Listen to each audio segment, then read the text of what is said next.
Video जानिबा विभाज्यता सूत्र विषय किसी जानिबा पूर्वर मु गोटे वीडियो अपलोड करथिले से वीडियो रे हम जानिथिले 2 द्वारा 3 द्वारा 4 द्वारा 5 6 8 9 10 और 11 द्वारा विभाज्यता सूत्र संपर्क में आलोचना करथिले। आज हम आलोचना करिबा 7 द्वारा 13 17 19 21 और 29 यही संख्या मान द्वारा विभाज्यता सूत्र गुड़िक संपर्क में आलोचना करिबा। क्यों आमर संख्या गुड़िक कौन संख्या गुड़िक 7 द्वारा विभाज्य हम, क्यों संख्या गुड़िक 13 द्वारा विभाज्य हम, क्यों संख्या गुड़िक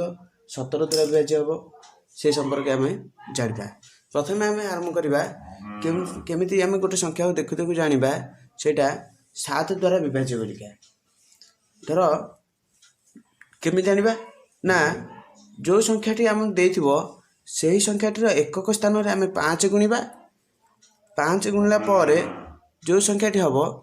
से संख्या को से एकक अंक को बाद देकी अन्य अंक मान द्वारा गठित जो संख्याटी हम से संख्यार मिसेबा। कौन ना संख्याटीर एकक अंक 5 गुणिबा, गुणिला पर एकक अंक को बाद दे अन्य अंक मान द्वारा गठित संख्या रे सेटा को जोग करवा। आरंभ करवा गोटे उदाहरण नवा मुझे 1519 तार एकक अंक किए 9 हाँ ना नहीं ताले 9 को मुझे कौन करी ना 5 रे गुणिबी 9 5 45 ये जो 45 है एकक अंक को बाद देकी अन्य अंक द्वारा गठित संख्या किए 151। तेणु से 151 ये 45 टाक गुणफलटा को मुझे कौन करी जोग करी जोग कली 5 6 4 9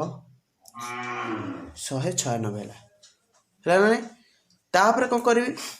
पुणी कौन करी 196 एकक अंक किए अच्छे 6 ये 6 को पुणी 5 रे गुणिबी 6 5 केते 30 30टा 6 को बाद देले आउ संख्या होची 19 होची। तेणु 19 रे मु 30 की जोग करी 49 ये जो 49 है देख 49टा 7 द्वारा विभाज्य होची ना नहीं 7 7 49 विभाज्य है ना नहीं। तेणु आमर ये 1519टा 7 द्वारा विभाज्य हम बुझेगा। आउ गोटे उदाहरण नवा 4718 एकक अंक किए अच्छे 8। तेणु 8 रे मुझे कौन करी 5 गुणिबी 8 को 5 द्वारा गुणन कली केते 40 एकक अंक को बाद देदेली मैंने 8 को छाड़देली एकक अंक को बाद देला मोर संख्या होची कि 471 हम। तेणु 471 मुझे 40 की जोग करी केते 1 7 4 11 1 रुला 1 4 1 5 511। तापर पुणी एकक अंक है किए 1 1 को 5 रे गुणन करी 5 के 5 51 रे 5 मिसेबी 5 के के 6 है 5 के 56 देख 56टा 7 56 विभाज्य है। तेणु 4718 7 द्वारा विभाज्य हो जापार बुझिपार। कौन कली फास्ट जेकोसी जेडे बड़ संख्या होता 4 अंक विशिष्ट संख्या हो 5 अंक विशिष्ट संख्या हो 6 अंक विशिष्ट संख्या हो जिते अंक विशिष्ट संख्या हो तार एकक अंक 5 गुणन करवा तार गुणफल को एकक अंक को बाद देकी आउ जो अंक गुड़िक रहा से अंक द्वारा गठित संख्यार जोग कली एमती जोग कर फल आम लास्ट जोटा पाइबा सेटा देखा जदि 7 द्वारा विभाज्य होची से संख्याटी ताले टोटाली प्रथम जो अंकटी आम जो संख्याटी नहीं से संख्याटी 7 द्वारा विभाज्य हो जापारे। तापर आम आसवा 13 द्वारा विभाज्यता सूत्र 13 द्वारा केमती आम गोटे संख्या को जाना यहाँ 13 द्वारा विभाज्य कि नहीं से एका संख्याटीर एकक अंक से आमर कौन एकक अंक 5 गुणुले यहाँ है एकक अंक 4 गुणवा एकक अंक 4 गुणवा से जमी करते एकक अंक को बाद देकी आउ जो अंक गुड़िक रहा से अंक द्वारा गठित संख्यार जोग करवा से गुणफल को नवा गोटे संख्या मुझे 3354 तार एकक अंक किए 4 4 रे मुझे कौन करी ना 4 गुणिबी है केते 4 4 16। तेणु एकक अंक बाद देले आउ रोच के मोर 335 335 335 रे ए 16 को कौन करी जोग करी केते देखा 6 5 11 1 ରଖିଲା 1 3 1 4 1 5 ହେଲା 3 351 ପୁଣି କ'ଣ କରିବି ୟାର ଏକ ଅଙ୍କ ହେଲା କି 1 ଏଇ 1 କୁ ପୁଣି କ'ଣ କରିବି ନା ପୁଣି 4 ରେ ଗୁଣିବି 4 କେ 4 4ଟାକୁ ଏଠି ମିଶେଇବି କେତେ ହେଉଛି 5 4 9 39 ହେଲା 39ଟା ବର୍ତ୍ତମାନ ଦେଖିବା 13 3 39 ଶୂନ ପଡ଼ିଲା ମାନେ ବିଭାଜ୍ୟ ହେଇଗଲା ତାହେଲେ ଏଇ 3354ଟା ଆମର 13 ଦ୍ୱାରା ବିଭାଜ୍ୟ ଜାଣି ହେଉଛି ନା ନାହିଁ ସେଇଟା ଥିଲା 7 ଦ୍ୱାରା କେତେ ଗୁଣା ହେଉଥିଲା ଏକକ ଅଙ୍କରେ 5 ଗୁଣା ହେଉଥିଲା ଏଠି 13 ଦ୍ୱାରରେ କେତେ ଗୁଣା ହେଉଛି 4 ଗୁଣିବା ଗୁଣି ସାରିଲା ପରେ ସେ ଗୁଣଫଳକୁ ଏକକ ଅଙ୍କକୁ ବାଦ ଦେଇକି ଆଉ ଯେଉଁ ଅଙ୍କ ଗୁଡ଼ିକ ରହିଲା ସେଇ ଅଙ୍କ ଦ୍ୱାରା ଗଠିତ ସଂଖ୍ୟା ଦ୍ୱାରା ଯୋଗ କରାହେଲା ବୁଝିହେଉଛି ନା ନାହିଁ ଆଉ ଗୋଟେ ନେବା ଉଦାହରଣ ଆମେ ମୁଁ ନେଲି 4225 ଏକକ ଅଙ୍କ କିଏ ଅଛି 5 ଏଇ 5ରେ ମୁଁ କ'ଣ କରିବି ନା 4 କି ଗୁଣିବି ଏଇଠି ଅଛି ଆମ ସୂତ୍ରରେ ଏକକ ଅଙ୍କକୁ 4ରେ ଗୁଣିବା 4ରେ ଗୁଣିଲି କେତେ ହେଲା 5 20 ଏ 20ଟା ଏଠି ମିଶେଇବି ଏକକ ଅଙ୍କକୁ ବାଦ ଦେଇକି ଯେଉଁ ହେଲା 422 ସେଥିରେ ମିଶେଇଲି କେତେ ହେଲା 2 2 4 2 2 ହେଲା କେତେ 4 4 ବୁଝିହେଉଛି ନା ନାହିଁ ତାପରେ ଏଠି ଏକକ ଅଙ୍କ ହେଲା କେତେ 2 ତେଣୁ 2 କି ପୁଣି କ'ଣ କରିବି ମୁଁ 4 ଗୁଣ 2 4 8 ଏ 8ଟା 44ରେ 8ଟା ମିଶିଲା 8 4 12 2 ରଖିଲା 1 4 1 5 52 ହେଲା ବର୍ତ୍ତମାନ 52ଟା ଆମର 13 ଦ୍ୱାରା ହରିଯାଉଛି ନା ନାହିଁ ହରିଯାଉଛି ନା ନାହିଁ ତେଣୁ 4225ଟା ମଧ୍ୟ 13 ଦ୍ୱାରା ବିଭାଜ୍ୟ ଜାଣିହେଉଛି ତାପରେ ଆମେ ଆସିବା 17 ଦ୍ୱାରା ବିଭାଜିତ ଗୋଟେ ସଂଖ୍ୟା 17 ଦ୍ୱାରା କେମିତି ବିଭାଜ୍ୟ ହେବ ଆମେ ଜାଣିବା 17 ଦ୍ୱାରା ସେମିତି ସେଠି ଥିଲା ସଂଖ୍ୟାଟିର ଏକକ ଘରେ ଆମେ କେତେ ଗୁଣୁଥିଲେ 4 ଗୁଣୁଥିଲେ 13 ଦ୍ୱାରରେ ବର୍ତ୍ତମାନ 17 ଦ୍ୱାରରେ ଏକକ ଅଙ୍କରେ ଆମେ କ'ଣ କରିବା ନା 12 ଗୁଣିବା ହେଲା ଏକକ ଅଙ୍କକୁ 12 ଦ୍ୱାରା ଗୁଣନ କରିବା ତା ଗୁଣଫଳକୁ ଏକକ ଅଙ୍କକୁ ବାଦ ଦେଇ ଅନ୍ୟ ଅଙ୍କମାନଙ୍କ ଦ୍ୱାରା ଗଠିତ ସଂଖ୍ୟାରେ ସେଇ ତାର ଗୁଣଫଳଟାକୁ ମିଶେଇବା ମୁଁ ନେଉଛି ଗୋଟେ ଉଦାହରଣ ଦେଖିବା ଉଦାହରଣ ନେଲେ ଆରାମରେ ବୁଝିପାରିବ ଉଦାହରଣ ମୁଁ ଗୋଟେ ନେଲି ଆମର 3978 ଏକକ ଅଙ୍କ କିଏ ଅଛି 8 8କୁ ମୁଁ କ'ଣ କରିବି ନା 12 ଦ୍ୱାରା ଗୁଣନ କରିବି 12 ଆମର ହେଇଯାଉଛି କେତେ 96 ଏକକୁ ବାଦ ଦେଇଦେଲି ଆଉ ରହିଲା କି 397 ହେଉଛି ବାଦ ଦେଲା ପରେ 397 ହେଉଛି 397କୁ ମୁଁ କ'ଣ କରିବି ନା 96ରେ ଗୁଣନ କରିବି 7 6 13 3 ରଖିଲା ମିଶେଇବି ସରି ଗୁଣନ ଏଟା ମିଶେଇବି 7 6 13 3 ରଖିଲା 1 9 18 1 19 1 3 1 493 ହେଲା ହଁ ନା ନାହିଁ ବର୍ତ୍ତମାନ ୟାର ଏକକ ଅଙ୍କ ହେଲା କିଏ 3 ଏଇ 3 କି ପୁଣି କ'ଣ କରିବି 12 ଗୁଣିବି 12 3 କେତେ ହେଲା 36 ଏକକୁ ବାଦ ଦେଲେ ଆମର ରହୁଛି କେତେ 49 49ରେ 36 ପୁଣି ମିଶେଇବି 9 6 15 5 ଗୁଣିଲା 1 4 1 5 3 8 85 ହେଉଛି ବର୍ତ୍ତମାନ ଦେଖିବା 85ଟା 17 ପଣିକିଆର ଅଛି ନା ନାହିଁ 17 5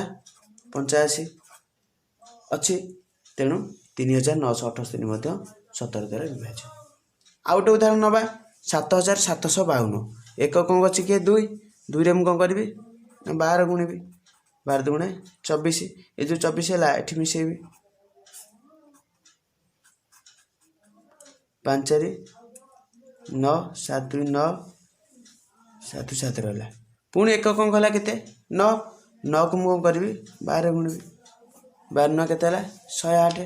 ସେଇ 108କୁ କ'ଣ କରିବି 79ରେ ମିଶେଇବି କାହିଁକିନା ଏକକ ଅଙ୍କକୁ ବାଦ ଦେଇଦେବା 9 8 17 17 ଗୁଣିଲା 1 7 1 8 187 ମୁଁ ଜାଣିପାରୁନି ଏଇଟା ଏକକ ଯେଉଁ ଆମର 17 ଦ୍ୱାରା ବିଭାଜ୍ୟ ହେବ ନା ନାହିଁ ଜାଣି ହେଇଯାଉଛି ଯେହେତୁ 187 ଏଇଠି ମୁଁ ଯଦି 17ରେ ହରିବି 17 କେ 17 ପଳେଇବ 1 ହେଇଯିବ କିନ୍ତୁ ମୁଁ ଜାଣିପାରୁନି ମୁଁ କ'ଣ କରିବି ପୁଣି ଏକକ ଅଙ୍କରେ କେତେ ଗୁଣିବି 12 ଗୁଣିବି ଏକକ ଅଙ୍କ ଅଛି କି 7 7ରେ ପୁଣି 12 ଗୁଣିବି କେତେ ହେଉଛି 84 ଏଇଠି 84ଟାକୁ ମିଶେଇବି 8 4 12 1 8 9 102 ବର୍ତ୍ତମାନ 102ଟା 17 ପଣିକିଆରେ ଅଛି 1700 ବିଭାଜ୍ୟ ହେଇଗଲା ତେଣୁ 7752 ମଧ୍ୟ 17 ଦ୍ୱାରା ବିଭାଜ୍ୟ ହେବ ବୁଝିହେଲା ନା ନାହିଁ तापर आम आसवा 19 द्वारा विभाज्य 19 द्वारा केमती ना 17 द्वारा विभाजित सूत्र एकक अंकरे आम 12 गुणुले एटी एकक अंकरे केते गुणिबा 2 गुणिबा एकक अंकरे 2 गुणिबा 2 गुणिबी बर्तमान कौन करी गोटे संख्या मुझे जाइए 23,446 तार एकक अंक किए अच्छे आम 6 मुझे 2 गुणिबी 6 दुगुणा के 12 तेणु एकक को बाद दे आम जो संख्याटी है 2,344 से मुझे कौन करी 12 को मिसे 4 2 6 4 1 5 होगला है ना नहीं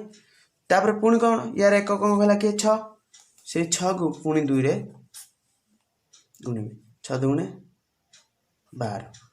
तेणु एकक को बाद देदेले आम रोच 235 से 12 मिसेबी 5 2 7 3 1 4 पुणी एकक अंक के 7 7 रे पुणी 2 मल्टीप्लाई करदे गुण देवा 14 मिसे 4 4 8 2 1 3 बर्तमान के 38 टा 19 दुगुणे 38 विभाज्य हो गला तेणु 23,446 19 द्वारा विभाज्य हम बुझीगला। आउ गोटे उदाहरण मुझे नेबी 14,991 एकक अंकटी के अच्छे आमर 1 को मुझे 2 रे गुणिबी 2 के 2 के कौन एकक अंक बाद देदेला आमर हूँ के 1499 हम आज जो अंक गुड़िक रहा ताकू नहीं जो संख्याटी है 1499 1499 2 मिसेबी 9 2 11 1 9 के 10 1 4 1 5 1 1 1501 है एकक अंक पुणी है किए 1 मुझे करी 2 गुणिबी 1 दुगुणे 2 ये 2 टा 150 मिसेबी 2 5 1 152 है एकक अंक है किए 2 पुणी 2 की 2 गुणिबी 2 4 4 मिसे देवी 15 4 19 होगा बर्तमान 19 द्वारा विभाज्य ना ना 19 के 19 विभाज्य होगा तेणु आम 14,951 14,991 19 द्वारा विभाज्य बुझे ना नहीं तापर आम आसवा 23 द्वारा विभाज्यता 23 द्वारा केमती विभाज्य हो देखा गोटे संख्या केमती 23 द्वारा विभाज्य हो सेमती संख्याटर एकक अंक आम 7 गुणिबा एकक अंक को बाद देला अन्य अंक मान द्वारा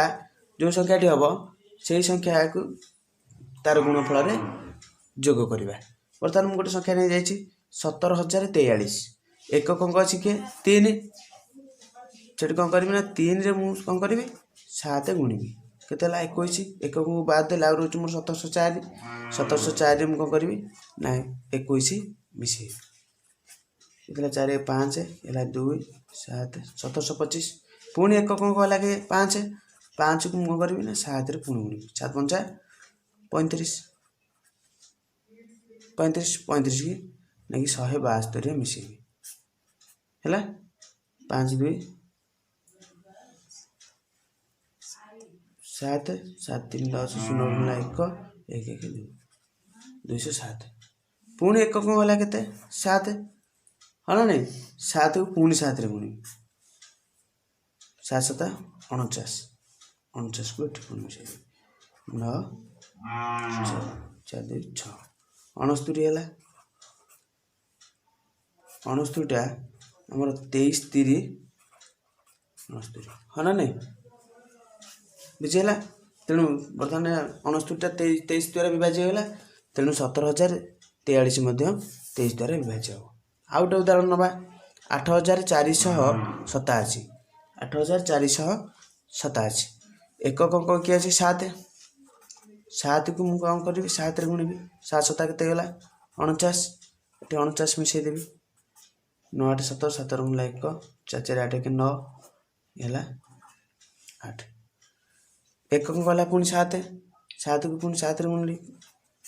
49 49 मिसे देवी 9 9 9 रे 9 मिसले 18 18 गुणला 1 8 1 8 1 9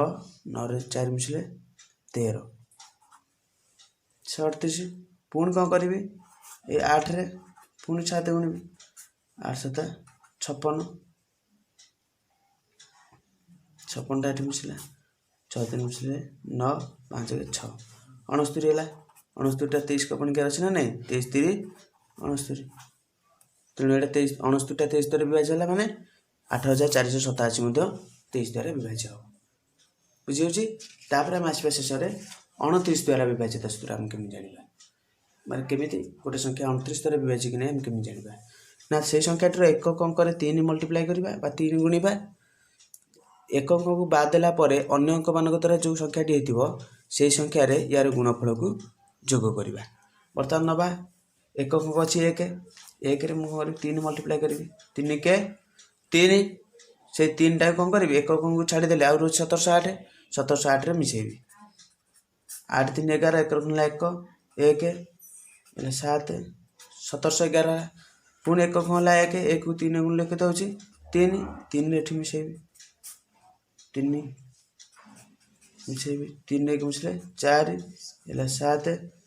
174 ଏକକ ହେଲା କି 4 4 କି ପୁଣି କ'ଣ କରିବି ମୁଁ 3 ଗୁଣିବି 4 3 12 17 12 ମିଶାଇ ଦେବା 7 1 7 2 9 1 1 2 29 29ଟା 29 ଦ୍ୱାରା ବିଭାଜ୍ୟ ନା ନାହିଁ 29 କେ 29 ତେଣୁ 29 ଦ୍ୱାରା ବିଭାଜ୍ୟ ଯେହେତୁ ଏହାର ଶେଷରେ ଯେଉଁଟା ବାହାରିଲା ସେଇଟା 29 ଦ୍ୱାରା ବିଭାଜ୍ୟ ହେଲା ସେଥିପାଇଁ 17081 ମଧ୍ୟ 29 ଦ୍ୱାରା ବିଭାଜ୍ୟ। ତାପରେ ଆମେ ଆଉ ଗୋଟେ ଉଦାହରଣ ନେବା 15196 ଏକକ ଅଙ୍କଟି କେତେ ଅଛି 6 6ରେ ଆମେ କ'ଣ କରିବା 3 ଗୁଣିବା 6 3 କେତେ ହେଲା 18 18ରୁ କ'ଣ କରିବି ମୁଁ 1519ରେ 18 ମିଶାଇବି 9 8 17 17 ହେଲା 1 1 1 2 1 3 ହେଲା 5 1537 ହେଲା ପୁଣି ଏକକ ଅଙ୍କ ଏଥିରେ କେତେ ହେଉଛି 7 7କୁ ମୁଁ କ'ଣ କରିବି ପୁଣି 3 ଗୁଣିବି 7 3 କେତେ ହେଲା 21 21 ଏଠି ମିଶାଇବି 3 1 4 5 2 7 174 ହେଲା ପୁଣି ଏକକ ହେଲା କେତେ 4 4କୁ ମୁଁ କ'ଣ କରିବି 3 ଗୁଣିବି 4 3 କେତେ ହେଲା 12 ଏଠି 12 ମିଶାଇବି 17 12 ମିଶାଇବି 7 2 9